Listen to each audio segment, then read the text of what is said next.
guided by right core values, purpose, belief, good fellowship, and stewardship, together with an organization managed by thoroughbred business owners and seasoned industry leaders, in unison with a goal to achieve, we do not just commit, we deliver.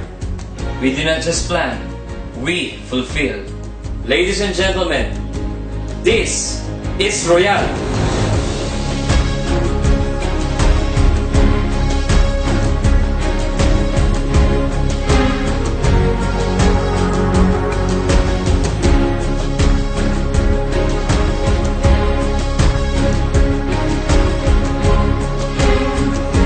Malaki po na itulong ng pagbubukas dito ng Royalistas International General Trading.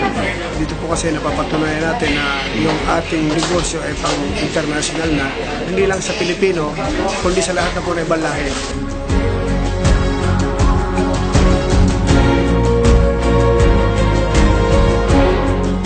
Nang kumita na ho kami dito, yung mga kapatid ko, nag-put up na rin ho kami ng isa pang traditional business na magkakasama pa rin ho kami. Napagtayo kami ng isang restaurant at the same time yung car wash na ito patatakbuhin po ng pamilya ho namin. Itong negosyo na to, ito ay bunga ng negosyo ng Royal.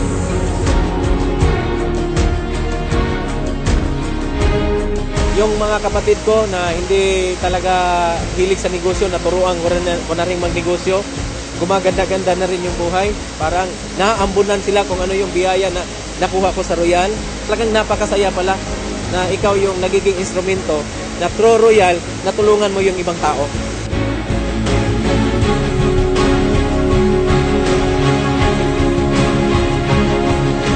Ibang klase yung vision nung may-ari. Ibang klase yung mancom ng Royal. Yun ang nakita ko sa Royal Business Club. Yung integrity at credibility ng may-ari at ng management. Ibang klase yung determination ng presidente at chairman. So kung determinado yung may-ari, mas, kumbaga, mahahawak eh. This kind of opportunity, especially with the management team that we have, with the heart of the chairman that he has, and the intelligence of our president and the COO, and the ability of our leaders, I am very sure Royal yung solusyon sa mga pangarap.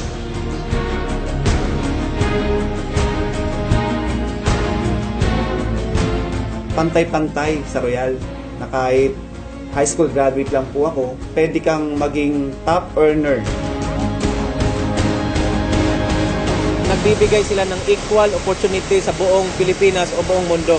Kaya nararamdaman namin na kami pala, binigyan din ng kahalagahan dito na kahit nasa Mindanao kami, talagang yung Royal, iniisip pa rin kami. Kaya nagpapasalamat talaga kami na nakita ng Royal yon.